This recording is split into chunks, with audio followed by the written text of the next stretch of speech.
오늘은 진리가 예수 안에, 진리가 예수 안에라는 제목으로 우리 하나님 말씀 함께 나누도록 하겠습니다.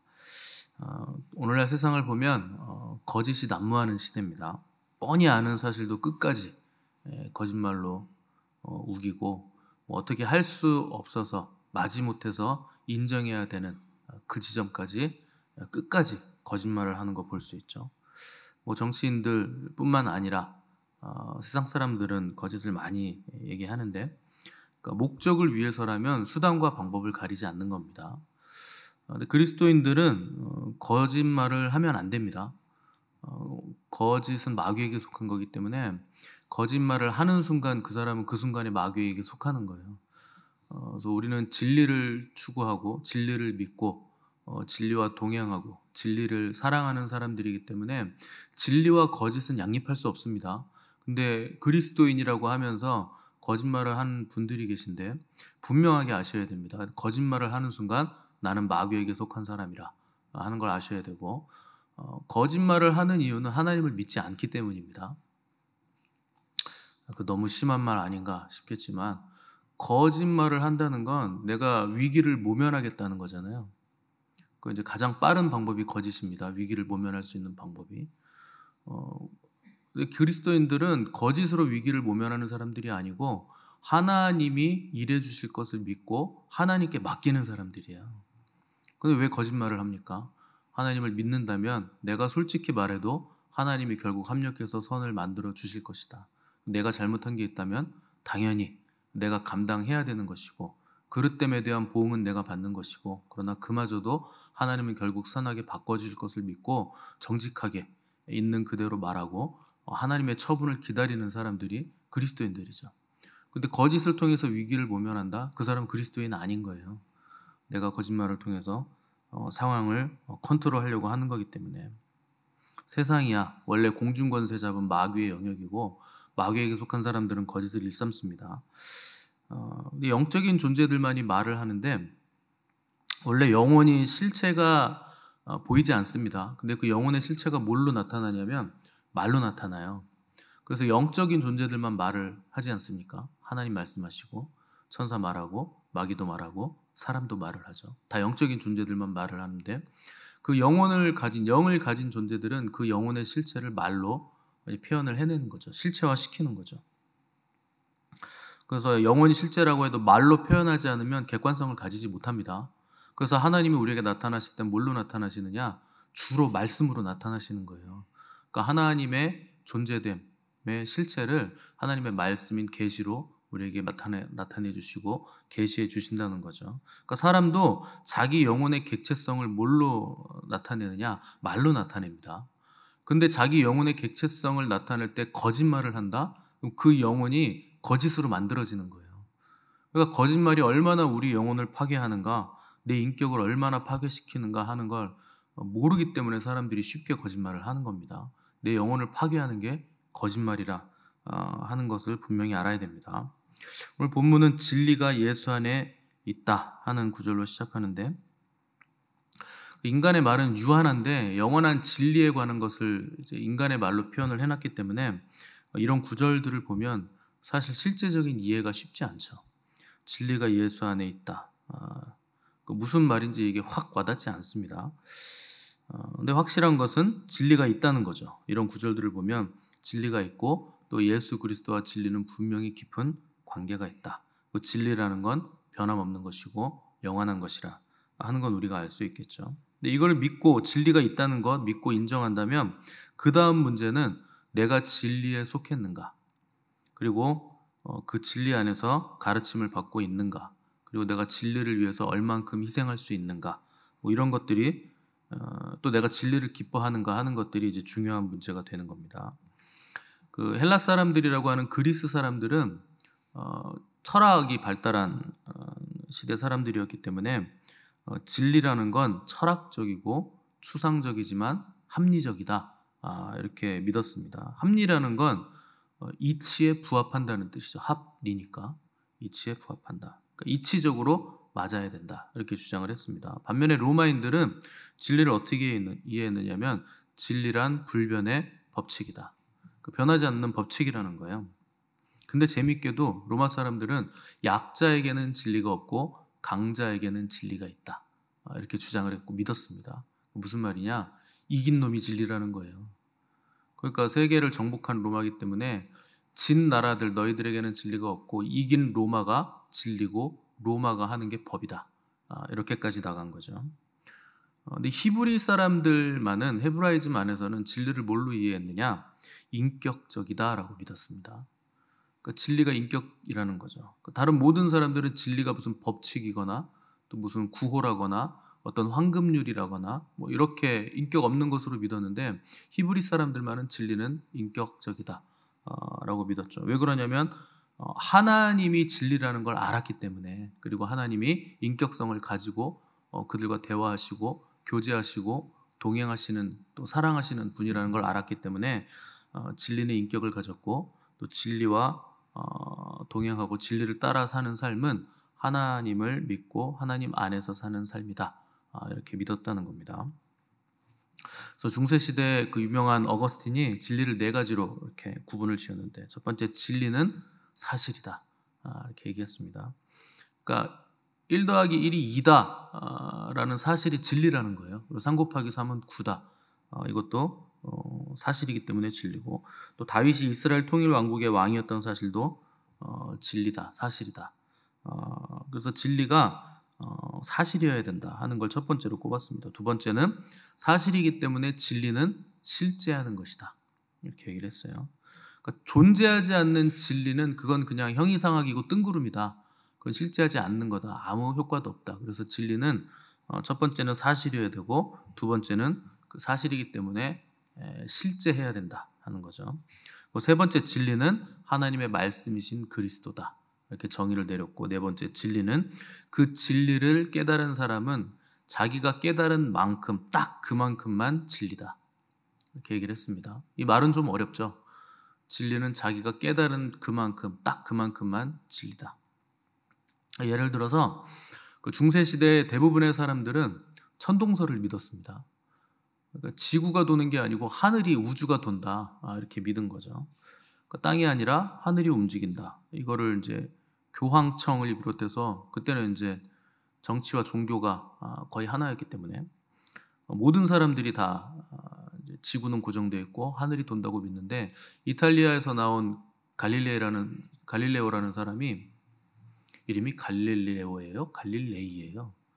갈릴레오니까 모르겠습니다. 아무튼 갈리는데, 그 양반이 하늘이 도는 게 아니고 지구가 도는 거다, 이걸 주장한 거예요. 이게 하늘과 땅이 완전히 뒤집어지는 걸 얘기한 겁니다. 그래서 교황이 적지 않게 당황을 해서 종교 재판을 열었어요. 그래서 너 지동설을 취소하고 천동설을 믿는다고 얘기하면 살려줄게, 아니면 사형이야, 이렇게 협박을 했습니다. 그래서 뭐 갈릴레이 입장에서는 살아야 되잖아요. 그래서 네, 제가 잘못 얘기했어요. 캔슬, 취소합니다. 천동설 믿습니다. 그리고 집에 가면서 그래도 지구는 돈다라고 했던 유명한 얘기가 있죠. 그러니까 지구가 돈다는 거 알았다는 거예요. 근데 여러분, 지구가 돕니까? 우주가 돕니까? 그게 부분적인 진리라는 거예요. 갈릴레오도 다 알지 못한 거죠. 둘 다 돕니다. 지구만 도는 것도 아니고 우주만 도는 것도 아니고, 아인슈타인의 상대성 원리에 의하면 모든 것들은 다 움직여요. 그래서 밀면 미는 사람은 가만히 있고 밀리는 애만 움직이는 게 아닙니다. 에너지는 양쪽으로 다 움직이게 돼 있어요. 그래서 반탕 에너지가 또 나에게 오잖아요. 그 상대성 이론에 의하면 우주 만물은 모두가 움직입니다. 그래서 고정되어 있는 건 아무것도 없는 거예요. 그러니까 우리가 깨달은 진리는 다 부분적이고, 내가 깨달은 거 거기까지만 진리다. 더 있다는 거예요, 진리가. 그러니까 어거스틴이 얘기한 진리는 그 진리를 깨달은 사실 그만큼만이 진리라 하는 건 이런 내용들을 얘기하는 거죠. 그래서 인간이 발견한 모든 진리는 다 부분적입니다. 우리는 총체적인 진리를 발견할 수 있는 존재들이 아니에요. 그래서 전부 다 부분적이고 전부 다 모자르죠. 근데 농부가 농사 짓는 원리를 발견해서 그걸로 이용해서 농사를 짓는 것도 부분적이고, 또 과학자도 우주의 원리, 하나님이 만들어 놓으신 원리 중에서 작은 것 하나를 발견해서 뭔가를 만드는 거예요. 그걸 이용해서. 그래서 뉴턴이라는 과학자가 만유인력의 법칙을 발견했잖아요. 그 양반이 이런 말을 했어요. 인간이 무언가를 안다는 것은 태평양 바다에서 조약돌 하나 건져 올리는 것과 같다. 엄청나게 넓은 태평양 바다 속에서 작은 조약돌이니까 뭐 바닷가 낮은 데 있겠죠. 수심 얕은데 거기서 조약돌 하나 건져 올렸다는 거예요. 실제로 인간은 우주를 아직 다 끝까지 가본 적이 없죠. 우주의 끝까지 가본 인간은 아무도 없습니다. 평생 우주선 타고 날아가도 못 가요. 우주의 끝은 무한하죠. 그럼 지구 안은 다 정복했느냐? 바닷속도 다 못 가봤습니다. 그러니까 제일 깊은 바닷속은 인간이 못 들어갑니다. 압력이 너무 높기 때문에 뭘 타고 들어가도 다 찌그러지고 다 깨지죠. 물이 들어와서 침수돼 버리죠. 근데 놀랍게도 인간이 갈 수 있는 최대 깊이까지 들어가서 보면 인간은 못 들어가는 그 위치에 물고기들은 유유하게 헤엄을 치면서 다닙니다. 안 죽어요. 놀랍지 않습니까? 하나님이 만드신 물고기들이 어떻게 그 정도 압력을 버티는가? 하나님 그렇게 만들어서 그렇죠. 원리는 간단합니다. 바깥에서 들어오는 압력과 물고기 몸속에 있는 압력이 같으면 안 죽어요. 근데 사람의 몸속의 압력은 그 수중의 깊이에 있는 압력을 못 이기죠. 우리 몸 안에 있는 압력이 그걸 못 버텨내는 거죠. 그러니까 인간이 발견할 수 있는 건 굉장히 제한적이고 그 지구상에 있는 바닷속도 우리가 다 정복하지 못했는데 하물며 그걸 만드신 분, 진리 되신 주님을 우리가 알고 뭔가를 발견한다는 건 어불성설입니다. 알 수 없다는 거예요. 그러니까 뭐 내가 교회 다니면서 내가 뭘 좀 안다고 자꾸 얘기하시는 분들은 어떻게 해야 됩니까? 잘 돌봐주셔야죠. 많이 모자르구나, 모질이구나 이렇게 생각하시면 됩니다. 자꾸 우기시는 분들은. 그래서 우리가 발견한 진리는 아주 작지만 작기 때문에 우리는 겸손해야 되고 무한한 경외감을 가지고 우리가 하나님을 섬길 수 있다는 거죠. 그래서 과학자는 과학의 영역에서 발견한 진리를 전하는 것이고 예술가는 예술의 영역에서 자기가 발견한 진리를 예술로 승화시켜서 표현을 하는 것이고 교회는 사도와 선지자들의 터 위에서 그 사도적 전승 안에서 우리가 본 바와 들은 바 진리를 오고 오는 모든 세대들에게 전하는 일을 하는 겁니다. 그 로마 총독이었던 빌라도는 예수님을 신문해도 죄를 찾지 못했는데 그때 예수님에게 질문한 게 진리가 도대체 뭐냐 이렇게 질문을 했습니다. 그 로마인이었기 때문에 진리에 관심이 많았겠죠. 그리스 로마 문명은 원래 진리에 관심이 많으니까. 그런데 눈앞에 진리가 서 있는데도 진리가 뭔지를 모르고 질문을 했다는 거예요. 당연하죠. 진리가 인격을 가졌을 거라고는 상상도 못했다는 겁니다. 그래서 진리가 뭐냐고 물었고 도대체 진리가 어디에 있냐 물었는데 낯 높고 기억자 모른다라는 말을 이때 쓰는 거죠. 진리 되신 주님에게 진리가 뭐냐고 물어봤다는 거예요. 그러니까 세상의 개념으로는 진리를 아무리 원하고 발견하려고 해도 눈앞에 있어도 찾을 수 없다. 그 눈이 가리워졌다 하는 거죠. 여러분은 진리가 뭐라고 생각하십니까? 어려우세요? 예수님이 진리예요. 진리라는 영원하고 인격을 가졌고 변하지 않으시고 우리에게 구원을 주는 진리입니다. 그러니까 변하지 않는 하나님이 진리이시고 또 그분의 말씀이신 예수 그리스도께서 또 진리이시고 또 그분의 영이신 성령님이 진리이시죠. 그래서 삼위일체 하나님이 다 진리세요.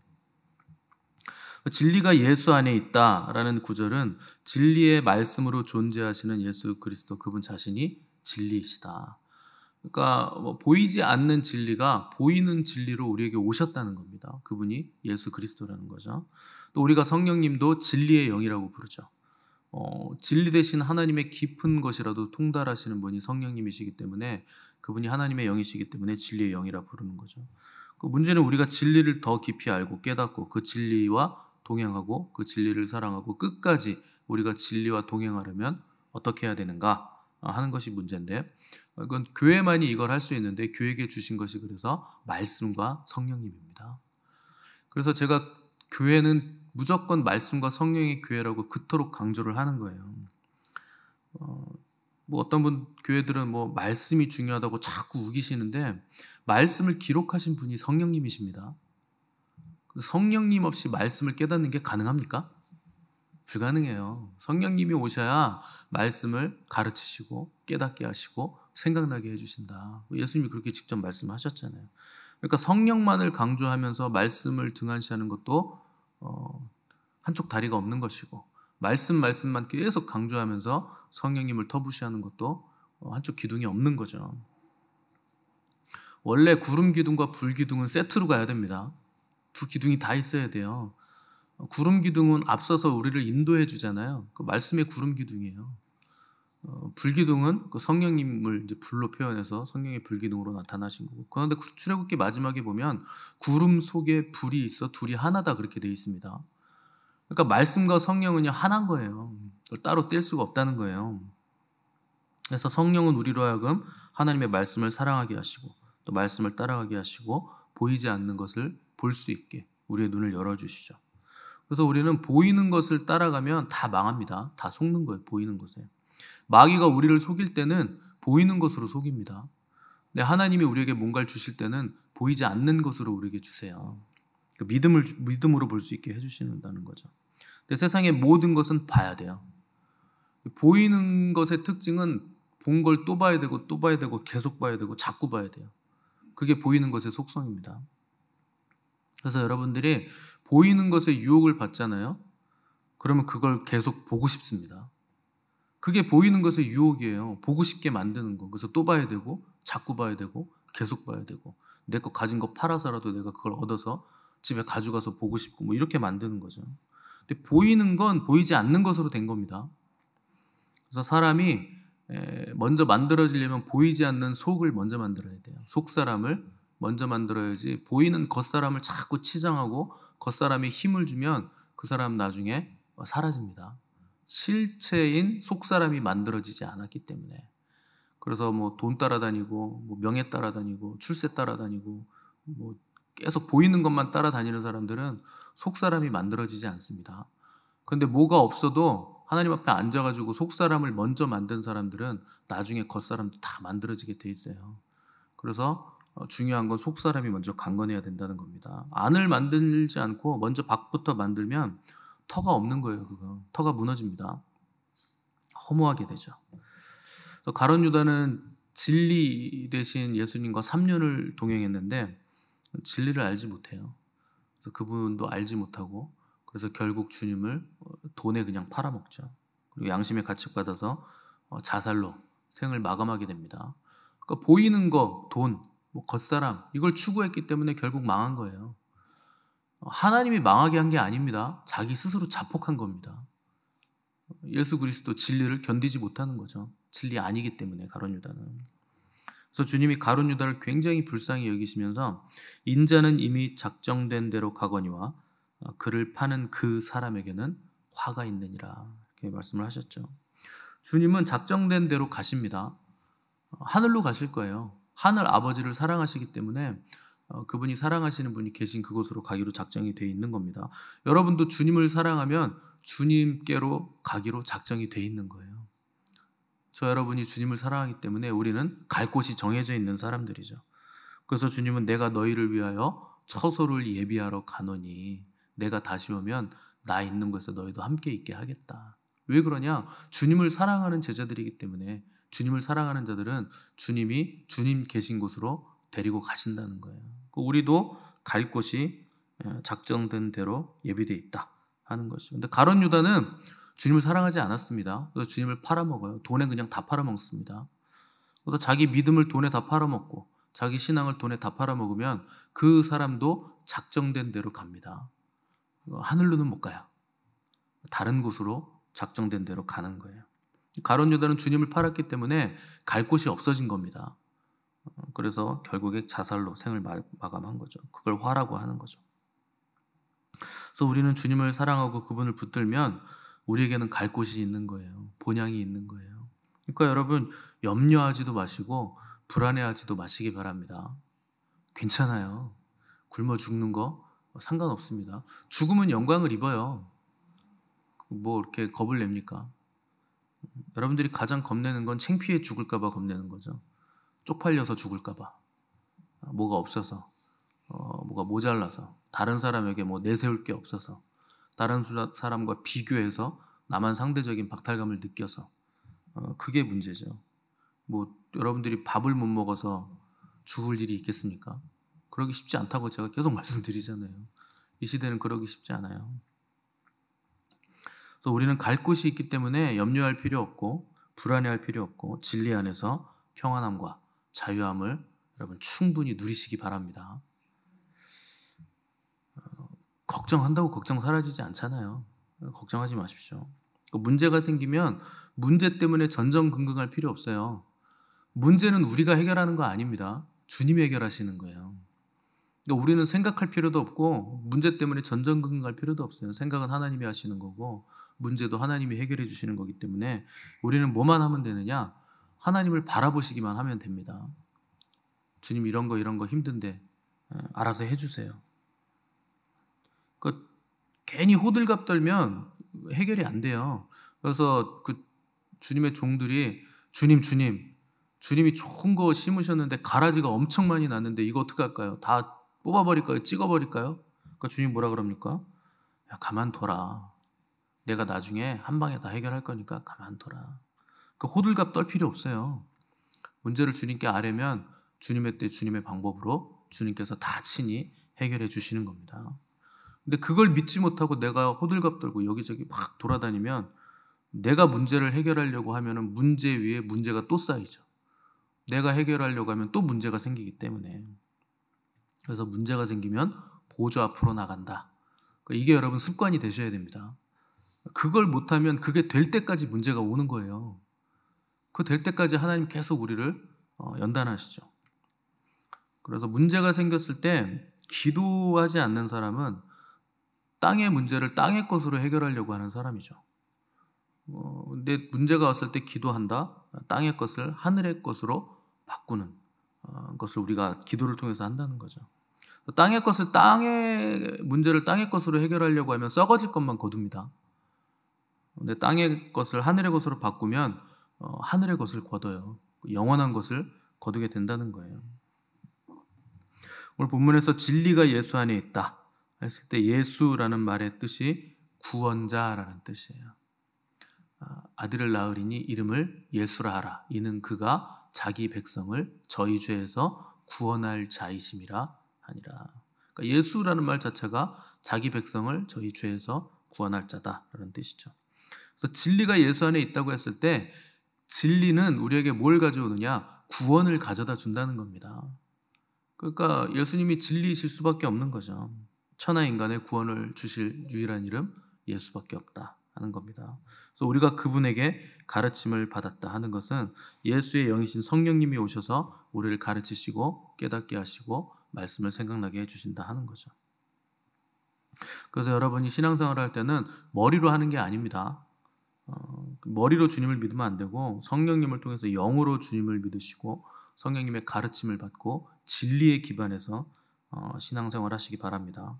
그래서 우리의 손과 발을 통해서 진리 되신 주님이 다시 한번 그분의 손과 발을 이 땅에서 사용하시는 거예요. 그러니까 우리가 주의 손과 발이 되는 거죠. 그러니까 교회 안에서도 진리로 움직이셔야지 인간적인 생각으로 움직이시면 계속 문제만 생깁니다. 그 쓰레기만 만들게 돼요. 그래서 사람들끼리 친해져서 소속감으로 자꾸 뭉쳐 다니지 말라고 제가 계속 강조를 드리는 거예요. 그 사람들이 소속감으로 움직이고 인간적인 생각으로 뭉쳐서 다니잖아요.